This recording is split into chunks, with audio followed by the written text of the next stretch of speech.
नमस्कार दोस्तों। महाराष्ट्र में आखिरकार वही हुआ जिसका अंदेशा था। औरंगजेब की कब्र खोदने को लेकर चल रहे बवाल में लगातार बीजेपी, शिंदे गुट की सेना, वीएचपी और बजरंग दल के नेताओं ने इतना खाद पानी डाला कि माहौल बुरी तरह बिगड़ा, बेकाबू हुआ और 17 मार्च की देर रात नागपुर में दंगे की आग सुलग उठी।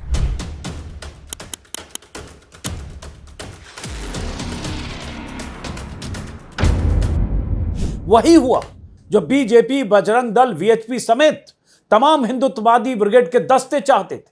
जिस नागपुर में लगभग 100 साल से कभी दंगे नहीं हुए, कभी ऐसी आगजनी नहीं हुई, उस नागपुर में आग लग गई। इस आग से शायद उन सब के कलेजे पर थोड़ी ठंडक पहुंची होगी जो सैकड़ों साल पुरानी एक कब्र को उखाड़ने की मांग के नाम पर बवाल कर रहे हैं। इस बवाल में प्रत्यक्ष या अप्रत्यक्ष रूप से बीजेपी के बड़े बड़े नेताओं, सांसदों, मंत्रियों के साथ साथ खुद महाराष्ट्र के मुख्यमंत्री भी शामिल थे। विकी कौशल की फिल्म छावा रिलीज होने के कुछ हफ्तों के बाद औरंगजेब की कब्र खोदने की मांग बीजेपी के सांसद ने की थी। महाराष्ट्र के मुख्यमंत्री फडणवीस ने उस सांसद की मांग पर मुहर लगा दी, ये जानते हुए कि औरंगजेब की कब्र एएसआई की तरफ से संरक्षित है। एक मुख्यमंत्री ने सियासी रोटियां सेकने के लिए कब्र को मुद्दा बनाने में उन सब की मदद की जो लगातार औरंगजेब की कब्र को खोदने की मांग कर रहे थे। कब्र खोदने की मांग करने वाले लोगों के मंसूबों को हौसला दे दिया कि तुम आगे बढ़ो, हम तुम्हारे साथ हैं। मुख्यमंत्री की शह मिलते ही बजरंग दल और वीएचपी के हुड़दंगी दस्ते सक्रिय हो गए। हर रोज महाराष्ट्र के अलग अलग इलाकों से उकसाऊ बयान आने लगे। कब्र को तोड़ने, उखाड़ने और भारत को हिंदू राष्ट्र बनाने के नारे भी बुलंद होने लगे। नतीजा सामने है। मीडिया रिपोर्ट्स के मुताबिक नागपुर हिंसा के पीछे असली वजह अफवाहें थी, तनाव था। संभाजी नगर में मुगल बादशाह औरंगजेब की कब्र को हटाने की मांग करने वाले वीएचपी और बजरंग दल जैसे समूहों ने विरोध प्रदर्शन किया था और इस विरोध प्रदर्शन के दौरान कुरान को जला देने की अफवाह फैल गई। विरोध प्रदर्शन में कथित तौर पर कलमा लिखा है कपड़ा जला दिया गया।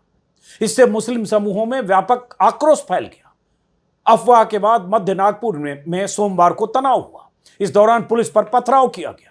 हिंसा में 4 लोग घायल हो गए। आगजनी की घटनाएं भी हुई।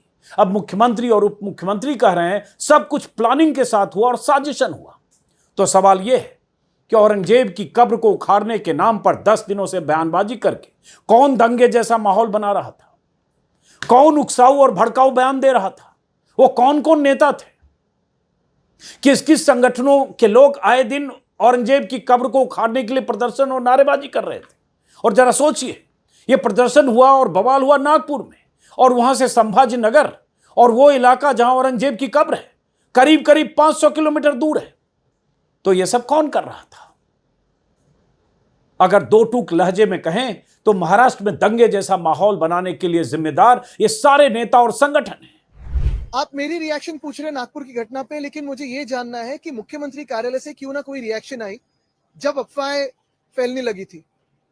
जब भी किसी शहर में ऐसी घटना होती है, और ये तो खुद मुख्यमंत्री का शहर है, स्वयं उनका शहर है, मुख्यमंत्री भी है, वो गृह मंत्री भी है, और ये अनुमान लगाया जाता है, मैंने भी सीएमओ काफी नजदीक से देखा है, कभी भी ऐसी घटना होती है तो पहला रिपोर्ट सीएमओ को आता है, सीएम के मोबाइल फोन पे आता है, होम डिपार्टमेंट भी आता है, दोनों डिपार्टमेंट्स उनके साथ है। क्या उनको पता नहीं था ये होने वाला है? मेरा अंदाज यही है कि भाजपा को महाराष्ट्र का मणिपुर करना है। मणिपुर में अगर आप देखें तो पिछले 1 साल से जैसी बातें हो रही है वैसे ही दंगे हो रहे हैं। किसी ना किसी को जलाया जा रहा है, किसी को मारा जा रहा है। क्या आज वहां इन्वेस्टमेंट जाएगी? क्या कोई पर्यटन जाएगा? नहीं जाएगा। और यही उनको महाराष्ट्र का करना है, यही हाल उनको महाराष्ट्र के करने हैं। और जहां जहां भाजपा को शासन चलाने नहीं आता है वहां दंगे भड़काते। दुनिया कहां से कहां जा रही है और हम कब्र खोदने की तैयारी कर रहे हैं, कब्र खोदने के लिए हंगामा कर रहे हैं, कब्र खोदने के लिए दंगाई बने फिर रहे हैं।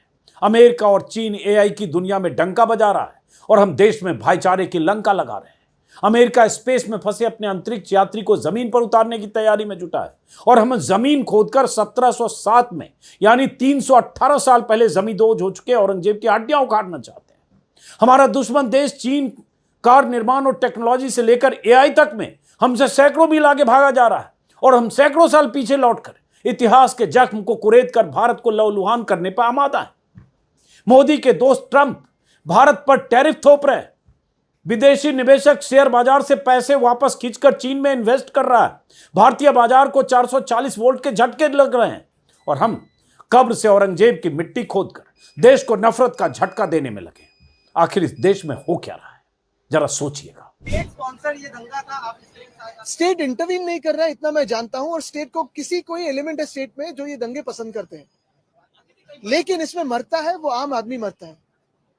तकलीफ आम आदमी को होती है, नागरिकों को होती है। अगर आप देखें तो सारे के सारे भाजपा के मंत्री लीजिए या नेतागण लीजिए, उनके बच्चे जो है सारे परदेश में पढ़ रहे हैं या व्यवसाय कर रहे हैं। क्यों ना हमारे युवा वैसे कर सकते हैं? उनको तो यही फंसाया जा रहा है कि आज आप आंदोलन करो, आज इसके सामने नाचो, आज उस पे पत्थर फेंको, लेकिन कोई भी बात शिक्षण की नहीं कर रहे, स्वास्थ्य व्यवस्था की कर रहे। राजा से लेके जितने भी नेता हैं, खासतौर पर नीतीश राणे और तमाम लोगों के बयान आपने सुने होंगे। और खासतौर पर जब पिछले 1 महीने का सेशन है, इसी सेशन के दौरान औरंगजेब के बारे में ज्यादा चर्चा हुई है, बजाय कि सारे के सारे लोग ये 300, 440 साल, 50 साल पुरानी बात कर रहे हैं। सरकार उन्हीं के हाथों में। अगर कब्र को खोदना है, कब्र को तोड़ देना है, तो प्रधानमंत्री महोदय फोन लगा सकते हैं, एएसआई को आदेश दे सकते हैं। लेकिन ये ना करते हुए ये सारी नौटंकी मूवमेंट करनी है उनको, ताकि अपनी बात चलती रहे। और देश की जो किसानों की बात है, महिलाओं की बात है, युवाओं की बात है, आम नागरिक की जो पीड़ित है, जो त्रस्त है, उनकी बातें उन्हें ना सुनाई दे। नागपुर आरएसएस का गढ़ है, वहाँ मोहनराव भागवत जी बैठते हैं, वहाँ देवेंद्र जी का चुनाव क्षेत्र है, वहाँ दंगे कौन करेगा? उसकी हिम्मत है। गृह मंत्री देवेंद्र फडणवीस जी है, मुख्यमंत्री देवेंद्र जी है, वहाँ भारतीय जनता पार्टी के प्रदेशाध्यक्ष बावनकुळे नागपुर से है और 4 मंत्री आसपास है। कोई हिम्मत कर सकता है? उनकी गैंग होगी, उनके लोग होंगे दंगा कराने वाले।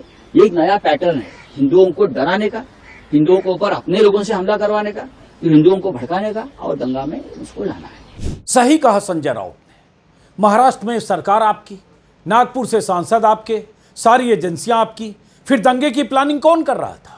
औरंगजेब की 318 साल पुरानी कब्र को उखाड़ने के नाम पर नफरत और तनाव का माहौल कौन बना रहा था? ठंडे दिमाग से सोचेंगे तो एक लाइन में जवाब मिल जाएगा। संसद में कल आम आदमी पार्टी के सांसद संजय सिंह ने कहा कि तमाम जरूरी मुद्दों से ध्यान भटकाने के लिए खामखा औरंगजेब की कब्र को मुद्दा बनाया जा रहा है।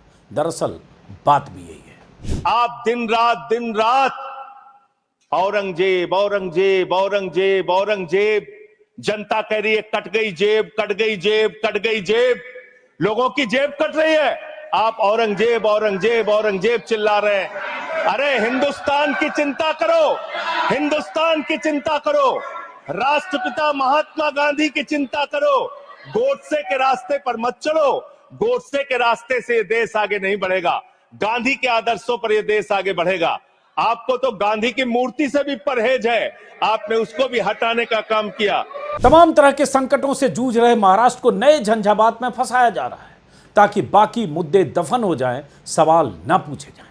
आपको शायद न पता हो कि जिस संभाजी नगर में औरंगजेब की कब्र को उखाड़ने के लिए बवाल मचाया जा रहा है, उस संभाजी नगर और आसपास के इलाके में 2024 में एक साल में 2021 किसानों ने अपनी जान दे दी है। इस इलाके में एक साल में 2000 से ज्यादा किसानों का मजबूरी में मौत को गले लगाना अपने आप में एक रिकॉर्ड है। संभाजी नगर के बीजेपी सांसद उदयन राजे भोसले ने 7 मार्च को औरंगजेब की कब्र को जेसीबी से उखाड़ने के लिए उकसाने वाला बयान तो दे दिया, लेकिन उसके पहले या उसके बाद सांसद महोदय का यह बयान कहीं नजर नहीं आया कि संभाजी नगर में एक ही साल में सैकड़ों किसानों ने जान क्यों दे दी और कैसे इसे रोका जाए। 300 साल पहले के गड़े मुर्दे तो उखाड़ना चाहते हैं, लेकिन किसान आए दिन मुर्दों में तब्दील हो रहे हैं। उनकी चिंता नहीं है, यह फिक्र नहीं है कि कैसे अन्नदाताओं को मरने से बचाया जाए। यह फिक्र है कि कैसे 1707 में मरकर दफन हुए औरंगजेब को कब्र से निकाला जाए। कुछ दिन पहले आई सरकारी रिपोर्ट बताती है कि महाराष्ट्र के मराठवाड़ा और विदर्भ इलाके में पिछले साल 2635 किसानों ने अपनी जान दे दी। महाराष्ट्र के राहत और पुनर्वास मंत्री मकरंद जाधव पाटिल ने सदन में 10 मार्च को कबूल किया कि पिछले 56 महीनों में औसतन हर रोज 8 किसानों ने अपनी जान दी है। मंत्री ने बताया कि 1 जनवरी से 31 दिसंबर 2024 के बीच छत्रपति संभाजी नगर डिवीजन में ही 952 किसानों ने मौत को गले लगा लिया। अभी 2 दिन पहले ही 15 मार्च को खबर आई कि महाराष्ट्र सरकार से अवार्ड पाने वाले किसान कैलाश नागरे ने पानी की कमी के चलते अपनी जान दे दी। वो जल आपूर्ति के लिए अनशन कर रहे थे, लेकिन महाराष्ट्र की फडणवीस सरकार को औरंगजेब की कब्र से फुर्सत नहीं मिल पा रही थी। उनका लक्ष्य पानी मुहैया कराने की जगह औरंगजेब की कब्र खुदवाना है। उनकी आंखों में किसानों की मौत, बढ़ती बेरोजगारी, बढ़ते कर्ज से ज्यादा औरंगजेब की कब्र खटक रही है। शायद उन्हें लगता होगा कि औरंगजेब के नाम की रट लगाने से वो सवालों की जद से बच जाएंगे। उद्धव गुट की सांसद प्रियंका चतुर्वेदी ने एक्स पर महाराष्ट्र सरकार की नाकामियों का कच्चा चिट्ठा लिखकर डाल दिया है। महाराष्ट्र सरकार गहरे आर्थिक संकट से जूझ रही है, ऐसे संकट से कि लाड़की बहन योजना के बजट में 10,000 करोड़ की कटौती कर दी गई है। जिस वादे के दम पर बीजेपी महाराष्ट्र में सत्ता में आई, उसी वादे वाली योजना के लिए बजट का रोना रो रही है। रोजगार का बुरा हाल है। महाराष्ट्र सरकार पर कर्जा बढ़कर 9,32,000 करोड़ हो गया है, लेकिन सूबे की सरकार इन सब की चिंता करने की बजाय औरंगजेब कर रही है। मुख्यमंत्री देवेंद्र फडणवीस राज्य के विकास का रोड मैप तैयार करने की बजाय औरंगजेब की कब्र खोदने का रोड मैप तैयार करने में जुटे हैं। साथियों, आज शाम को नागपुर में मुख्यमंत्री महाराष्ट्र के गृह क्षेत्र में दंगा भड़क गया और नागपुर के इतिहास में, 300 साल के इतिहास में कभी हिंदू मुस्लिम दंगा वहां नहीं हुआ। ये आज जहां भारतीय जनता पार्टी केंद्र में भी है, राज्य में भी है, आखिर क्या कारण है कि ऐसा दंगा भड़का? पिछले कई दिनों से बीजेपी और उससे जुड़े हुए लोग और संगठन औरंगजेब की कब्र को एक मुद्दा बना रहे थे। औरंगजेब का इतिहास 300 साल पुराना इतिहास है। आज उसको एक विवाद का जरिया बनाना किसको सूट करता है, किसका उससे हित होता है, ये हमें सबको सोचना होगा। बजरंग दल और विश्व हिंदू परिषद ने एक प्रोटेस्ट की घोषणा की थी इसी मुद्दे को लेकर। क्या व्यवस्था थी कि कानून न टूटे, शांति न भंग हो, ये सवाल पूछना बनता है। नागपुर की जनता से हम सब अपील करते हैं कि आप शांति और अमन बनाए रखें। इस तरह की राजनीति जो विवाद पैदा करती है, इसका शिकार न बने, क्योंकि इससे आपका कोई लाभ नहीं होना। लाभ जिनका होना है वो सत्ता में रहने वाले लोग हैं, उन्हीं का लाभ होना है, आपका नहीं होना।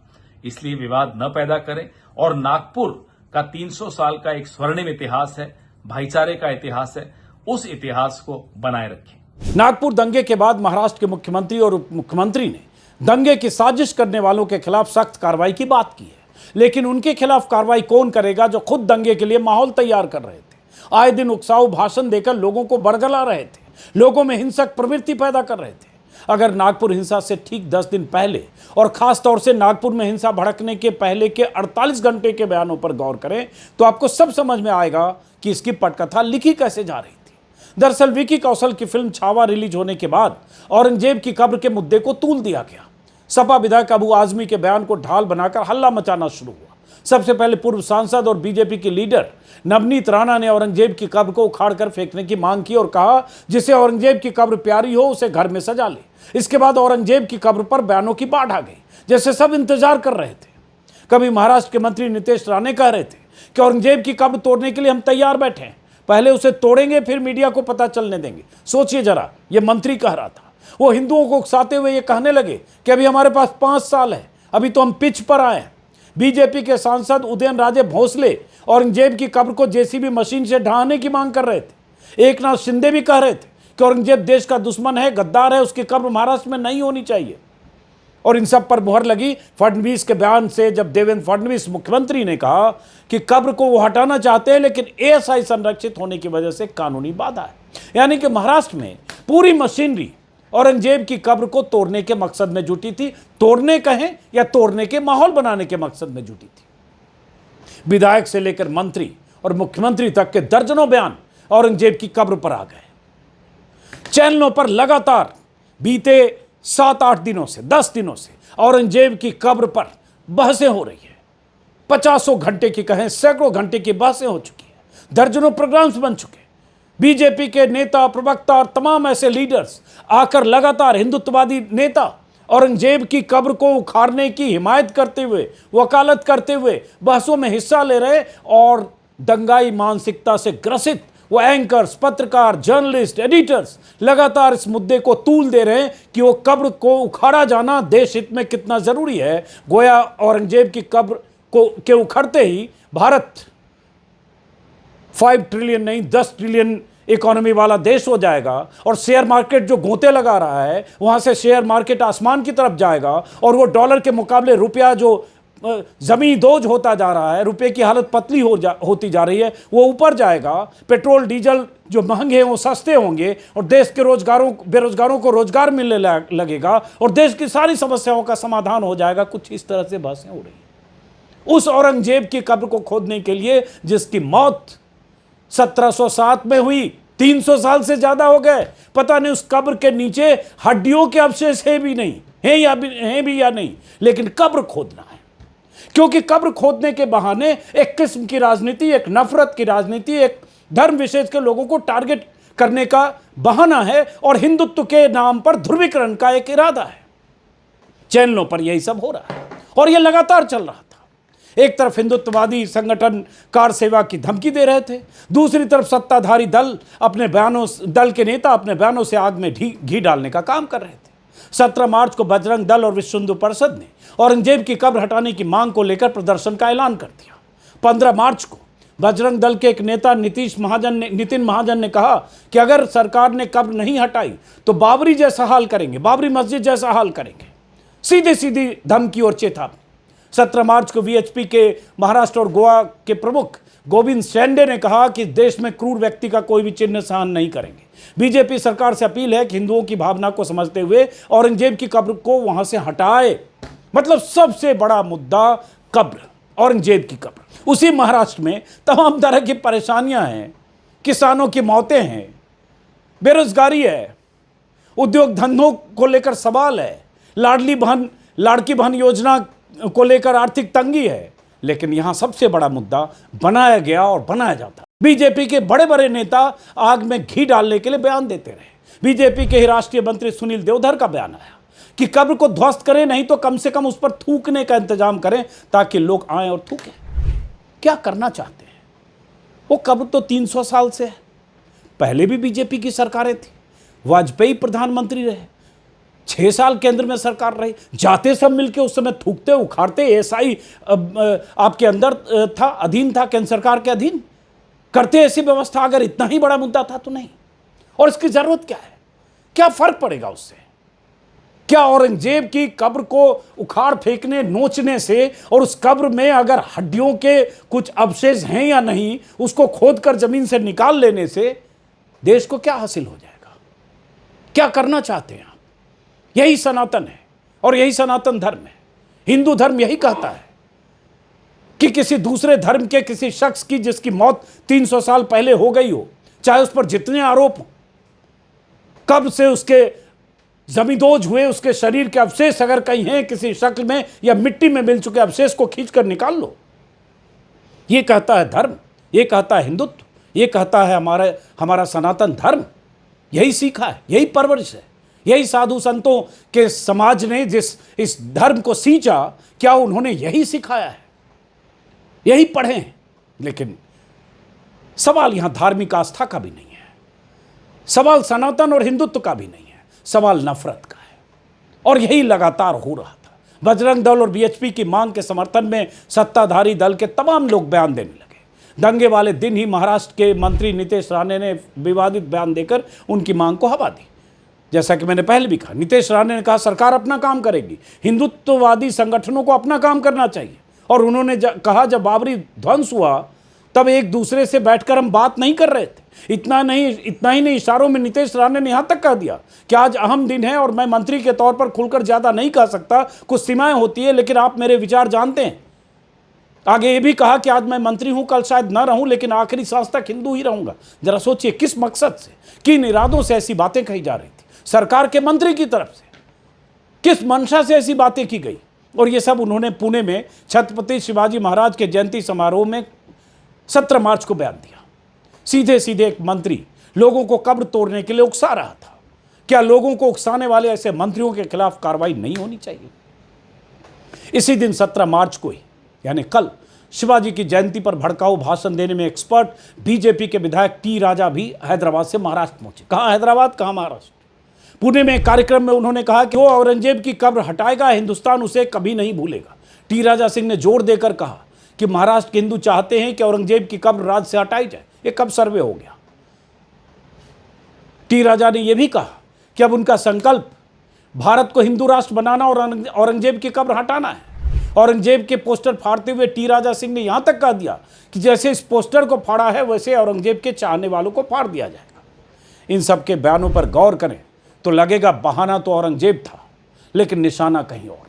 चिढ़ाने के लिए, उकसाने के लिए, लोगों में उत्तेजना पैदा करने के लिए ऐसी बातें कही जा रही थी और कही गई। आज पूरे भारत का हिंदू जब से छावा मूवी देखा है ना, तब से भारत का हिंदू, महाराष्ट्र नहीं मेरे मित्रों, भारत का हिंदू ये कह रहा है कि इतना अत्याचार करने वाले औरंगजेब की खबर महाराष्ट्र की पवित्र धरती पर क्यों? सारी बातें हिंसा से चंद घंटे पहले कही गई। कहा जाए तो दंगे के लिए लोगों को नफरत का इंजेक्शन लगाया गया। शिवाजी के नाम पर सियासी रोटियां सेकने वालों ने लोगों के दिलो दिमाग में नफरती डोज दी। और तो और खुद महाराष्ट्र के मुख्यमंत्री देवेंद्र फडणवीस ने भी कट्टरता बढ़ाने में कोई कोर कसर नहीं छोड़ी। भिवंडी में छत्रपति शिवाजी महाराज की जयंती यानी दंगे वाले दिन उन्होंने कहा कि राज्य में सिर्फ शिवाजी महाराज का महिमा मंडन होगा, औरंगजेब का नहीं। अच्छी बात है, सही बात है कि औरंगजेब का महिमा मंडन नहीं होना चाहिए, शिवाजी का महिमा मंडन होना चाहिए। लेकिन ऐसे वक्त में यह कहना, इसका क्या मतलब है, ये आप समझ सकते हैं। उनका इरादा क्या था, आप समझ सकते हैं। जिस वक्त महाराष्ट्र में औरंगजेब पर इतना विवाद चल रहा हो, उस वक्त एक सूबे के मुख्यमंत्री का ऐसा बयान देना क्या शिवाजी को मानने वालों को उकसाना नहीं है? और कौन औरंगजेब को महिमा मंडित कर रहा है? औरंगजेब वहां कुछ फीट के कब्र में जमीन से नीचे 300 साल पहले, 300 साल से ज़्यादा हुए, 318 साल, 17 साल पहले दफन है। पता नहीं उसके नीचे उसके जिस्म का अवशेष कुछ भी बचा है या नहीं, हड्डियां भी है कि नहीं, कौन उसे महिमा मंडित कर रहा है? लेकिन क्या कह रहे हैं मुख्यमंत्री? आप वही मुख्यमंत्री कह रहे हैं कि नागपुर में हिंसा फैलाने वालों को माफ नहीं किया जाएगा, कड़ी कार्रवाई होगी, बड़ा एक्शन लिया जाएगा। लेकिन सवाल है किस पर? अपनी पार्टी के उन नेताओं पर जो लगातार भड़काते रहे, या उन पर जिन्होंने इस तरह के हिंसा को अंजाम दिया, या सेलेक्टिव कार्रवाई होगी एक पक्ष पर? क्योंकि हिंसा हुई, जो तस्वीरें हैं उसमें यह भी कहा जा रहा है कि एक पक्ष ने जिस तरह से वहां औरंगजेब का पुतला जलाया और पुतले को एक हरे रंग के कपड़े में लपेटा गया और उसके बाद तमाम तरह की अफवाहें फैली उसको लेकर, तो ये सब क्यों हुआ, कैसे हुआ, किसकी नाकामी है और ऐसा होने क्यों दिया गया? नागपुर में जहां के खुद मुख्यमंत्री हैं, जहां के नितिन गडकरी हैं, किसे अब बलि का बकरा बनाया जाएगा? ये सब आप जानते हैं। लेकिन इतना जरूर तय है कि अब नागपुर हिंसा के नाम पर दिन रात चैनलों पर जहर उगला जाएगा और ज़्यादा जहरीले बयान दिए जाएंगे। औरंगजेब की कब्र को ढाल बनाकर अपनी नाकामियों पर पर्दा डाला जाएगा, जिसमें बीजेपी को महारत हासिल है। ये 16 आने सच है कि बीजेपी सिर्फ हिंदू मुस्लिम कराने को ही अपनी सबसे बड़ी उपलब्धि मानती है। आज औरंगजेब की कब्र पर घमासान है, कभी ताजमहल और कुतुब मीनार पर होता है, कभी संभल और ज्ञानवापी, मथुरा, काशी, अजमेर शरीफ दरगाह से लेकर भोजशाला तक दर्जनों उदाहरण है। इनका वश चले तो आने वाले वक्त में लाल किले को लेकर भी नया बवंडर शुरू कर सकते हैं, क्योंकि लाल किले से भी तो मुगल बादशाहों ने सल्तनत संभाली थी, हुकूमत संभाली थी। उसी लाल किले के प्राचीर से जहां आज़ाद भारत में तमाम प्रधानमंत्रियों ने 75 सालों में जहां से तिरंगा फहराया है, उस लाल किले की चौहद्दी में भी तो मुगल बादशाह रहते थे। चलिए खैर, इस वीडियो को यहीं ख़त्म करते हैं, इस उम्मीद में कि शायद सद्बुद्धि आए लोगों को। नमस्कार।